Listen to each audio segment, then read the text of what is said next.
అసలు వైజాగ్ ఎయిర్పోర్ట్ దగ్గర కార్మికులు ఎందుకు ధర్నా చేస్తున్నారు?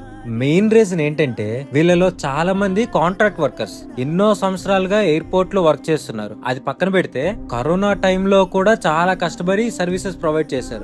కరోనా టైంలో చావులకు ఎదిరించి గోపాలపట్నం నరవలో అది పేలిపోయినా సరే ఆ రోజు కూడా చావుకి ఎదిరించి మేము డ్యూటీలు చేసాం. మేము ఎప్పుడు కూడా ఏ రోజు కూడా ఏ ప్యాసింజర్ కి ఇబ్బంది తేలేదు. ఈ రోజు మమ్మల్ని రోడ్లు పాలు చేశారు. మా పరిస్థితి లేటి, మా దారి లేట్ అనేది ఇప్పుడు ప్రతి నాయకులకి మేము రిక్వెస్ట్ అడుగుతున్నాం. పవన్ కళ్యాణ్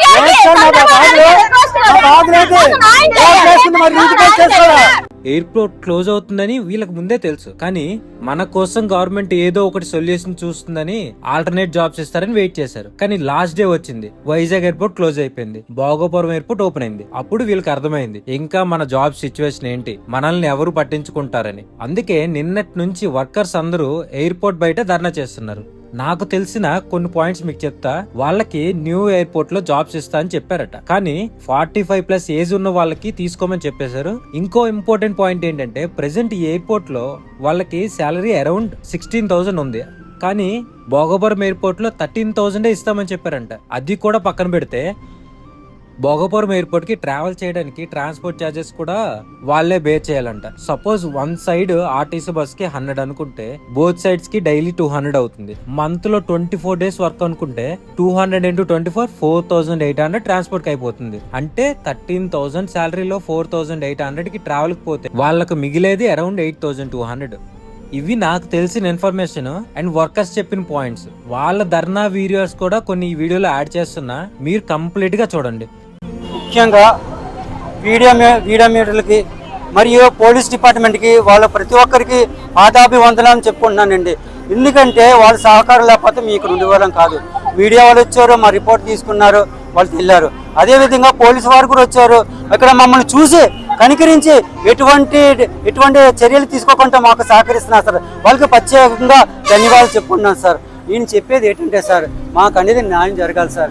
ఇంతమంది మీడియా వాళ్ళు వచ్చారు సార్, ఎవరు మీ దగ్గరికి రాలేదు సార్. సార్ చంద్రబాబు నాయుడు గారు, అయ్యా డిప్యూటీ సీఎం గారు, అయ్యా నారా లోకేష్ గారు, అయ్యా విమాన శాఖ మంత్రి రామ్మోహన్ రాయ్ గారు, అయ్యా భరత్ గారు, ఇంతమంది మీడియాలో వచ్చి మీకు ఎంత చేస్తున్నారు కదా సార్, ఎవరికి మీకు అనేది స్పందన రాలేదు సార్. చూడండి సార్, 150 మంది సార్ రోడ్డు మీద పాలై ఉన్నారు సార్. ఆడబిడ్డలు సార్, దయచేసి చూడండి సార్, ఆడబిడ్డలు చూడండి సార్ దయచేసి. వాళ్ళు చూసాను సార్, కనీసం మీకు హృదయం అనేది కన్నీళ్ళు రాలేదు సార్, హృదయం అనేది కరగలేదు సార్. దయచేసి మీ హృదయాన్ని కరిగించండి సార్. మేము డిమాండ్ చేయలేదు సార్, మా ఒక్క పరిష్కారాన్ని మీరు పరిష్కరించాలని కోరుకుంటున్నాను సార్. అర్థమైందా? మీరు మాకు పరిష్కారం చేయాలని మేము కోరుకుంటున్నాం సార్, అంతేగాని మీరు ఎటువంటి మాకు డిమాండ్ అనేది చేయట్లేదు సార్. మీరు వచ్చి మాకు న్యాయం జరిగించండి సార్, సార్. ఆడపిల్ల దిక్కు చూడండి సార్. మీకు అక్క చెల్లెలు లేరా? అంటే అక్క చెల్లెలు అమ్మదమ్ములు ఎవరు లేరు సార్.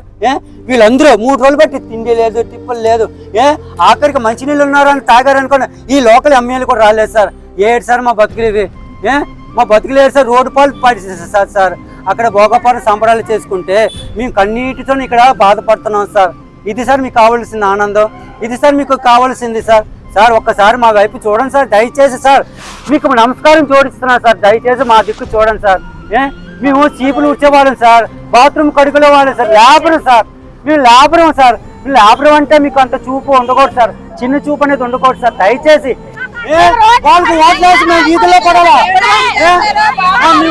మేము వాళ్ళకి ఓట్లేసి మా బతుకులు వీధుల్లో పడాలా?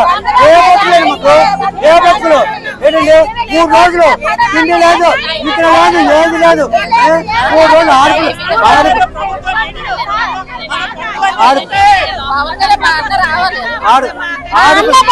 కొడుకులు, ఆడపిల్ల కన్నీళ్ళు పడవరా? ఆడపిల్ల కన్నీళ్ళు పడవరా?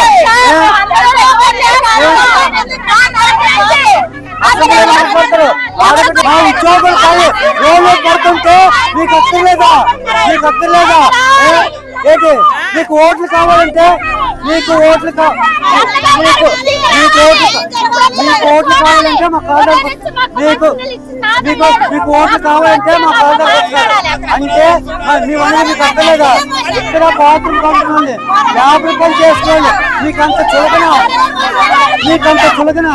ఎన్నో ఇయర్స్ ఎయిర్పోర్ట్ లో వర్క్ చేసిన వాళ్ళకి ఇప్పుడు ఇలాంటి సిచ్యువేషన్ రావడం నిజంగా బాధగా అనిపిస్తుంది. వాళ్ళకి ప్రాపర్ సొల్యూషన్ దొరకాలా, గవర్నమెంట్ ఏమైనా హెల్ప్ చేయాలా, మీకు ఏమనిపిస్తుందో ఫుల్ వీడియో చూసాక కామెంట్స్ లో చెప్పండి. హౌస్ కీపింగ్ లో ఆపరేటర్ గా ఉందను వితౌట్ స్టాఫ్ అంతా హౌస్ కీపింగ్ స్టాఫ్ అండి. ఎయిర్పోర్ట్ లో నేటికి ఇక్కడ 10-15 సార్లు బట్టి అందరూ జాబ్ చేస్తున్నామండి. మేము జాబ్ చేసి సన్నగా ఈ రోజు ఎయిర్పోర్ట్ వెళ్ళిపోయిన తర్వాత మమ్మల్ని గాలి వదిలేశారండి. ప్రతి ఎంపీ ప్రతి మినిస్టర్ కూడా వచ్చిన వాళ్ళందరికీ మేము వినపం చేసామండి. అందరూ మాకు ఏదో చేస్తామని న్యాయం చేస్తామని అన్నారు. ఈ రోజు ఎవరు ఈ రోజుకి వచ్చి కనీసం అక్కడ ఎయిర్పోర్ట్ తయారైన తర్వాత ఇక్కడ ఎవరు ఉన్నాం ఏంటన్నది ఎవరు మనం పట్టించుకోలేదండి. మేము చాలా బాధపడుతున్నామండి. మేమేమో వాళ్ళు ఎక్కువ ఆశించలేదండి. మాకేదో ఉద్యోగాలను చూడమనం, లేదంటే మాకు నష్టపరంగా మాకు ఏదో ఒకటి చూడమనం అండి. ఎవరిని పట్టించుకోండి. ఈ రోజు ఏ ఎమ్మెల్యే కానీ, ఏ మినిస్టర్ కానీ, లోకల్ ఎమ్మెల్యే కానీ, పైనున్న మినిస్టర్ కానీ, ముఖ్యమంత్రి కానీ, లోకేష్ కానీ, ఉప ముఖ్యమంత్రి పవన్ కళ్యాణ్ కానీ, విమానయాన శాఖ రామ్మోహన్ కానీ ఎవరు మమ్మల్ని ఈ రోజు కొంచెం ఆదుకోలేదండి. ఇవాళ 4-5 రోజులు బట్టి రోడ్డు మీద పడే రోజుకి ఏడుస్తున్నామండి. కనీసం మమ్మల్ని న్యూస్లోనే చూస్తున్నారో లేదో తెలియలేదండి. ఇవాళ అసెంబ్లీ సమావేశాలు అవుతున్నాయి, మా గురించి ఒక్క ఎమ్మెల్యేనే ఒక్క మినిస్టర్ అయినా మా గురించి మాట్లాడలేదని చాలా బాధపడుతున్నామండి. ప్రతి న్యూస్ ప్రతి వైరల్ కూడా పెడతారు. ఇలాంటి కష్టబాధలు ఉన్న వైరల్ మాత్రం ఒక్కలేని మీ న్యూస్ ఛానల్లోనే దాన్ని గట్టిగా పట్టుకొని మా బాధలు వినిపిస్తారని మేము మరీ కొరుకుంటున్నామండి. ఇంతమంది ఆడపిల్లలు ఉన్నారండి, భర్త ఉన్న వాళ్ళు ఉన్నారు, భర్త లేని వాళ్ళు ఉన్నారు, విడోలు ఉన్నారు. అందరూ దీని మీద సాలీసాలిన చేతులతో ఎలాగోనాక బతికి నెట్టుకెళ్తున్నామండి. ఇక్కడ తల్లిలా మాకు కాపాడింది అన్నాళ్ళు ఎయిర్పోర్టు. కానీ ఈ రోజు మమ్మల్ని అందరినీ ఒక్క విధంగా రోడ్డు మీద పరుస్తారండి. మేము బాధపడిందంతా ఒకటేనండి. మా ఏమో కోట్లు ఆస్తులు మేము అడగలేదండి. మా కష్టంతో మా ఫలితాన్ని ఇవ్వమంటామండి. మేము ఎక్కడో ఒకరు జాబ్ చూసుకునేది జాబ్ అయినా చూడమంటాను, లేదంటే మాకు నష్టపరిహారం చూడమని మా ఎన్నాళ్ళు పడి రోడ్డు ఎక్కువ బాధపడతాను.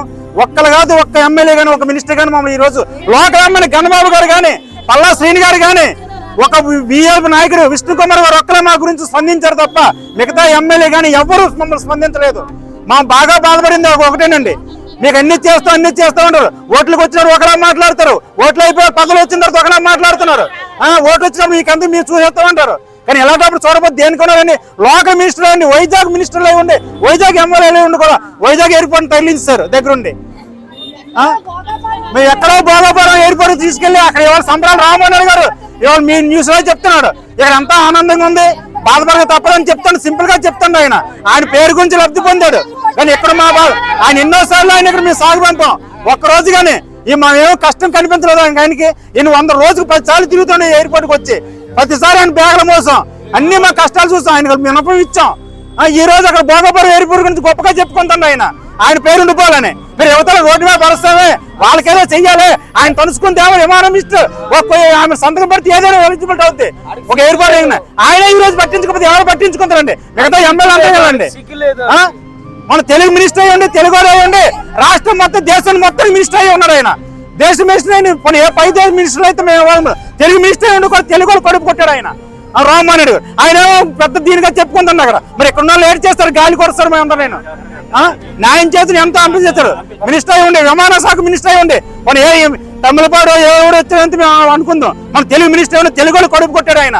మేము అక్కడ గొప్పగా చెప్పుకుంటాం. ఇక్కడ మమ్మల్ని బాగా పెడుతున్నాడు, ఎదురుస్తున్నాడు. అది న్యాయమా? ఆయనకి ఏమైనా మమ్మల్ని ఎన్నోసార్లు ఎయిర్పోర్ట్ లో చూశారు, అందరిని అక్క జిల్లా చూసారు. ఆయన కాలు దగ్గర పడ్డాం, మీకు ఏదో న్యాయం చేస్తున్నారు. ఈ రోజుకి వచ్చి న్యాయం చేయలేదు. ఇక్కడ లోకల్ ఎమ్మెల్యేలు కానీ ఎవరొక్కరు మమ్మల్ని పరిచయించలేదు. అయ్యా పవన్ కళ్యాణ్ గారు ప్రతి ఒక్కరికి మీరు స్పందిస్తారు, మమ్మల్ని కూడా అలాగే అర్థం చేసుకొని మమ్మల్ని కూడా ఏదో న్యాయం చేయాలని పవన్ కళ్యాణ్ మరీ ముఖ్యంగా మేము చెప్పుకుంటాను అండి. ప్రతి వేరుసలందరూ మీరు కానీ మీ సొంత డబ్బులతో మీరు ఆదరించారు. మిమ్మల్ని మీ సొంత డబ్బులతో ఆదరించలేదండి. ప్రభుత్వం నుంచి మాకు ఏదో ఒకటి చేయమంటాను అండి. మీ సొంత ఆస్తులు ఇవ్వమలేదండి. ప్రభుత్వం ఎయిర్పోర్ట్ అదాలత్ నుంచే ఇవ్వమంటాను అండి. గవర్నమెంట్ పరంగా మినిస్టర్ గారిని ఏదో ఒక రకంగా మాకు ఉపాధి కలిగించాలని మేము మరీ కోరుకుంటాను అండి. మీకు కావాల్సిందల్లా అదే బాబు, నీకు చేతులకు దండం పెడతాను.